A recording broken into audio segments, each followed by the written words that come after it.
Paul Hutton, the principal of the International School of St. Lucia, located at Rodney Bay, which has been in existence for almost 9 years.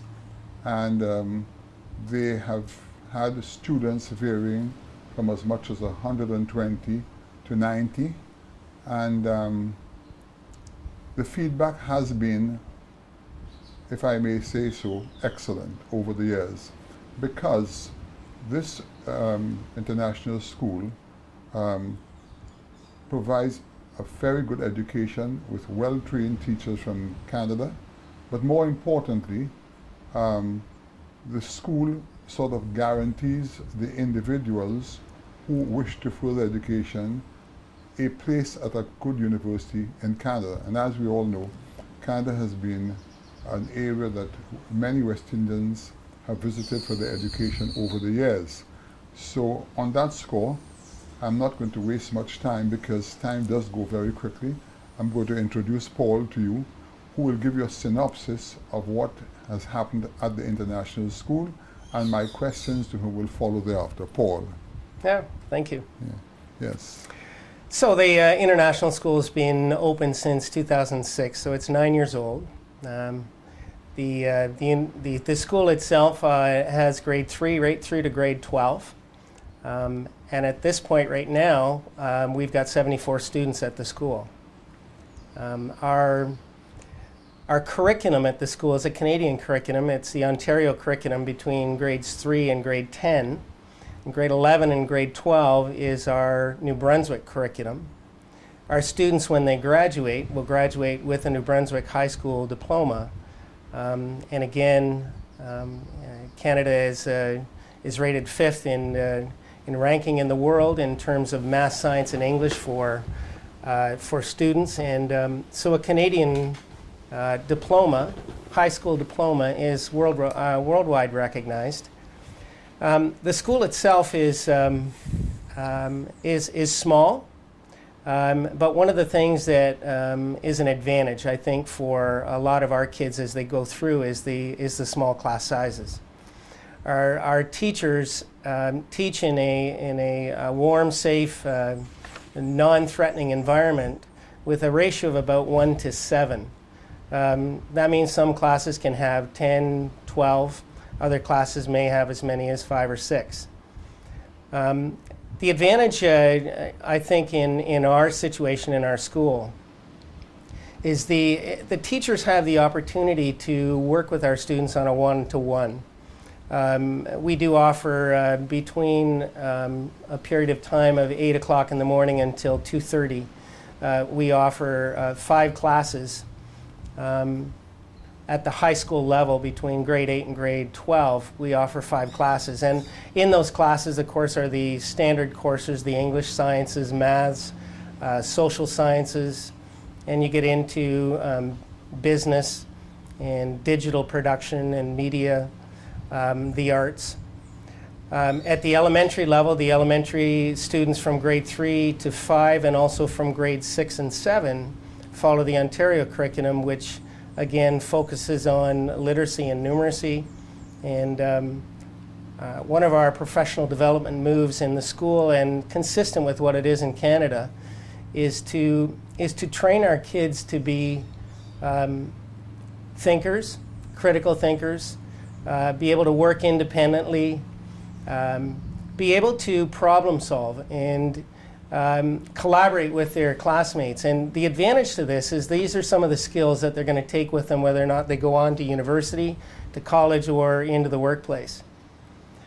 When our graduates are pursuing, looking at areas that they'd like to go to in university or college around the world, our guidance counselor in the school will give them the opportunity to be able to explore different avenues. So we set a pathway for our kids right from grade 10 right through to grade 12, so that by the time they hit grade 12, they've organized their courses in preparation for the type of program that they'd like to take at university. The school, through the guidance counselor, has the opportunity to give kids the paperwork, the information to be able to apply to different universities around the world. So presently, for example, at the school, we have 16 graduates, pardon me, and of those 16 graduates, 8 of them have gotten early acceptance to universities in the United States and Canada and in the UK. Universities typically will invite students to apply for their universities, and early acceptance simply means that they are set in an exemplary category for those students that apply to the universities, and often are offered scholarships. So our students have been offered at this point just a little over $80,000 in scholarships prior to their actual acceptance. And of course, acceptance means that they complete the rest of their year, they do well, they keep their marks up, and at the end, when they have their graduation diploma, not only from our school but also from New Brunswick, that gives them the opportunity then to move on to university. So we're very proud of our kids. Yeah. Tell me something. You've been in St. Lucia for about about how many months for now? I think it's about 9 months. I came in August of 2014. Okay. Yeah. Prior to your coming here, had Mrs. Harkness is the one who really started our school in conjunction with some other ladies here. And I have monitored the school over the years and have found that the school has progressed nicely. Like everything else, we've had our ups and downs because the economy in St. Lucia affected the economics of the school, because you had a lot of expats who moved out of St. Lucia. However, I'm glad to see that the school has stabilized itself again, and things are moving in the right direction. But there are a couple of questions which I have for you.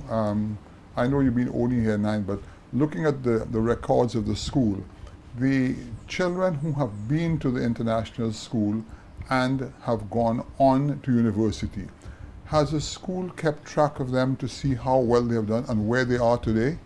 Well, we do the best we can. Of course, it's difficult with a small school and resources to be able to track all of our students that have left.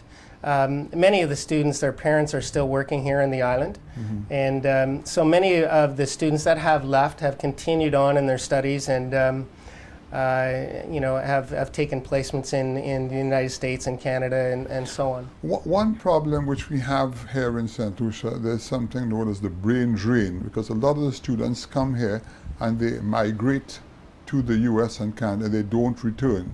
As one involved in the educational sector, what advice can you offer here to us for the students starting at your school, going away, and wishing to return to St. Lucia? What can they really do in St. Lucia to help our educational system? Because a skilled workforce is what will bring St. Lucia to another level.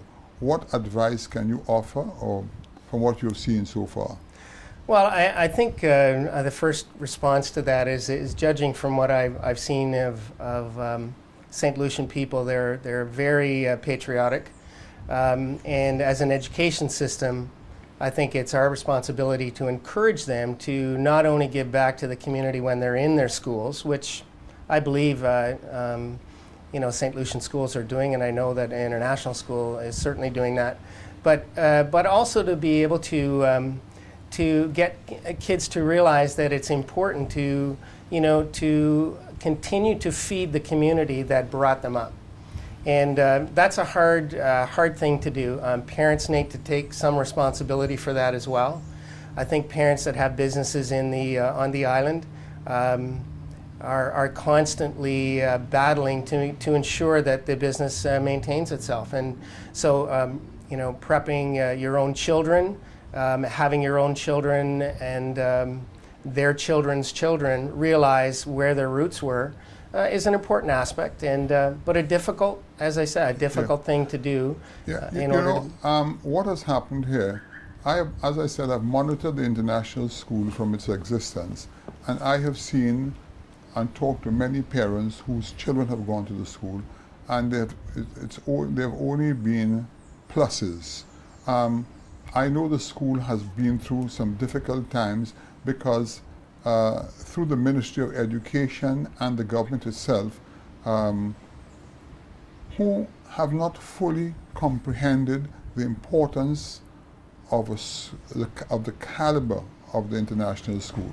The fact that you have all those well-qualified teachers from Canada offering their service is certainly a plus.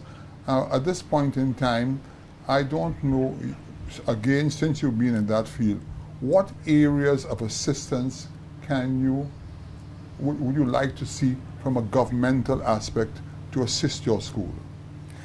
Well, I think that's a difficult question. I think because we're a private independent school, and private independent schools, of course, cost St. Lucians and expats money.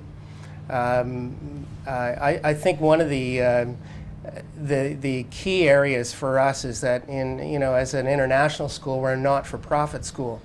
And that makes it difficult for us to continue to maintain the quality of programs and resources. I'll say something to you, Paul. Yeah. We have to understand that it is very costly to offer a good quality education. Yes. But my take is that, governments need to understand that running a school is not cheap, and they do have to cater.